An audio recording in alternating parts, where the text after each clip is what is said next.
Today we're going to edit a user. To edit a user, please navigate to the Setup tab and to Users. From here, please select the user you would like to edit.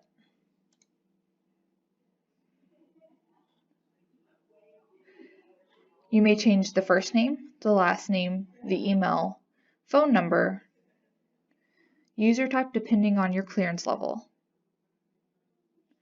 and you may also disable or enable a user. Please make the desired changes and select Save Changes.